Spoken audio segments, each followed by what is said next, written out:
to Girls Equals Global. My name is Leanne, and this video is going to be on the history of entrepreneurship.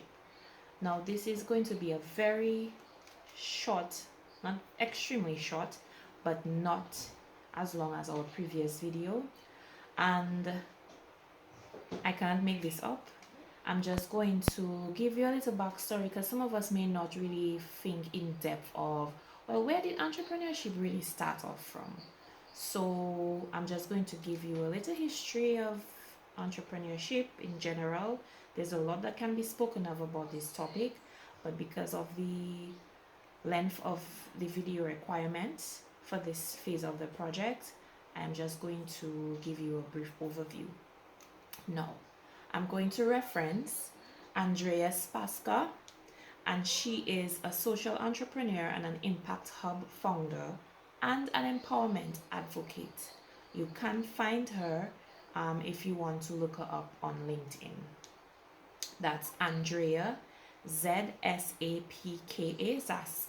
I can't really pronounce it, I'm just messing it up, but I'm assuming it's Zapka, or Sapka. And she has done a few articles, and one of them being the history of entrepreneurship.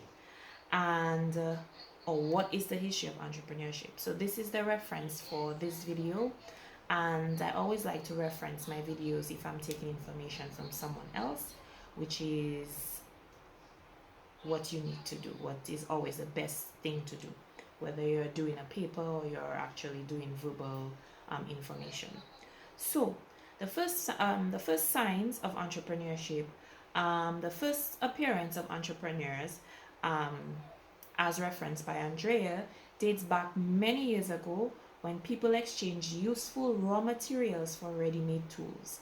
So entrepreneurship dates back as far as barter, when people would exchange things to get other things.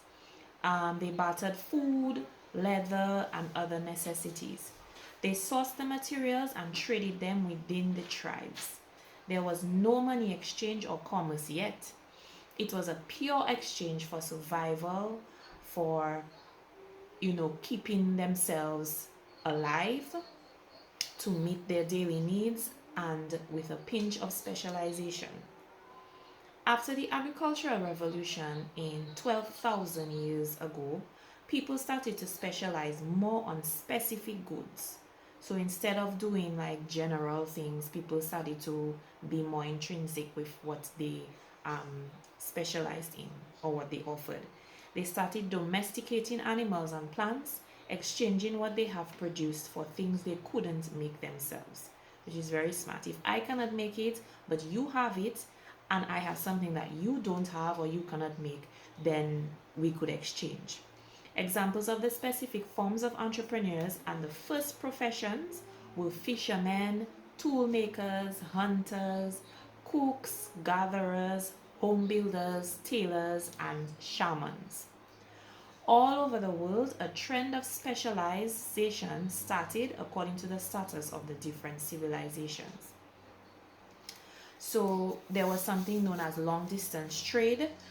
After cities' appearance around livable locations like riversides, people started to exchange goods between the different cities.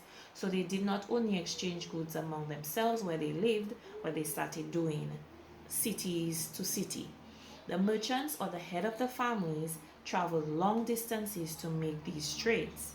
Commerce made it possible to access a wider range of products. People explored lands, languages, cultures, acquired products that they could never produce, and got to know other cultures.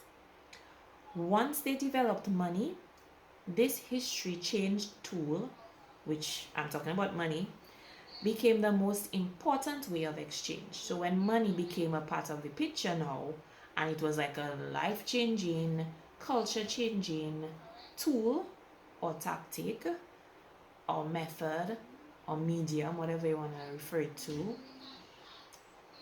it became the most important way to exchange, which is commerce. Money made trade comfortable and simple.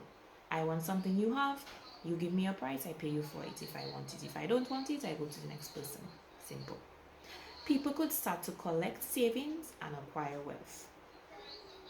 Early funding opportunities. In the 15th century, the banking systems were developed now. So we are moving from money was introduced and now the banking systems in the early 15th century. The banks made it possible to borrow money and start a business, even if you didn't have enough capital. Men borrowed money to buy land and other tools, and corn as well. Entrepreneurs started to work together in groups to support and protect each other. Unions appeared. Workers' unions. Many people in business combined their products and services to create something unique that they could offer. This way, they were able to sell with the higher margin.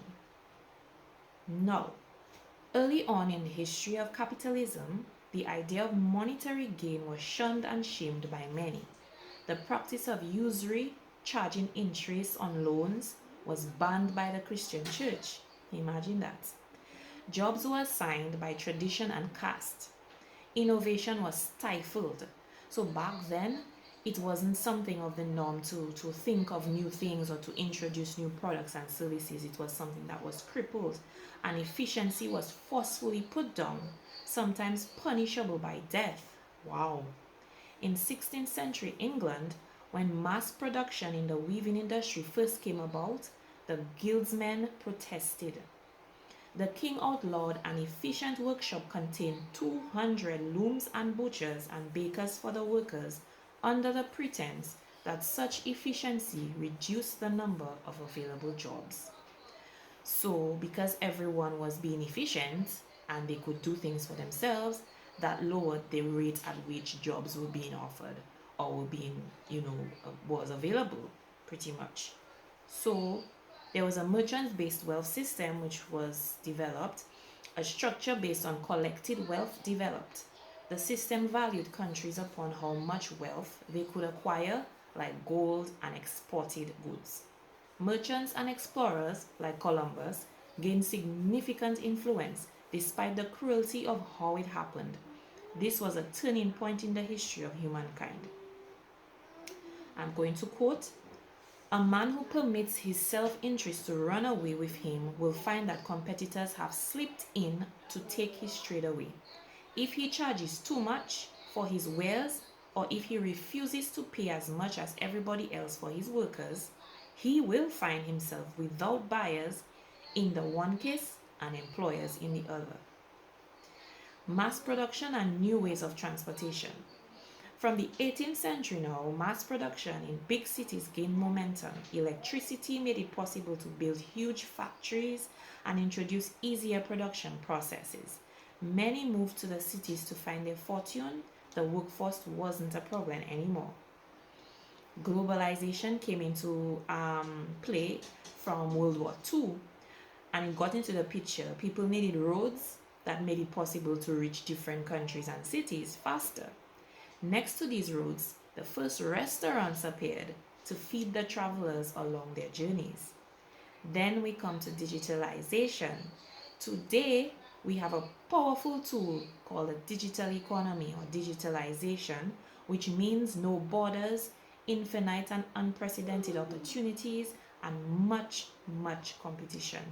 Some say it is the beginning of a new era, just like the Industrial Revolution. The money system is changing and culture is changing. Art is moving digital. Everything seems to be moving digital. And when we reach to further down in our series of videos, I will speak about online businesses. In the 21st century, new types of entrepreneurship emerged, focusing on social impact, like the social entrepreneurs. The way how we do business is developing. Mastermind groups and global networks are forming, like the non-profits and the charities. You can also venture as an employee by becoming an entrepreneur and enjoy the company's support and facilities. Again, there's another video coming up that I'm going to kind of explain what is the difference between an entrepreneur versus an intrapreneur. Many companies will employ you while trying your wings as an entrepreneur, building your dream within a company. Following history can help us to practice seeing patterns, read a bit of history about your industry, and try to recognize specific cycles and designs. It will help you to identify trends and to come up with new ideas. So, this is basically, what Andrea spoke about when she spoke about the history of entrepreneurship, and just what I wanted to reference. So we came from way back when it was just exchanging goods for other goods or bartering, to now a place where we are almost, we can almost conduct our business entirely online and digitally. Digitalization has become the norm. So, thank you. This brings us to the end of video number 9 on the history of entrepreneurship. I just wanted to tickle your brains a bit and just to, have you wondering, wow, entrepreneurship really came from a long time ago and dates back to hundreds and not even before Christ. So thank you for tuning in once again to Girls It Goes Global, and I will see you tomorrow with video number 10. Thanks for watching.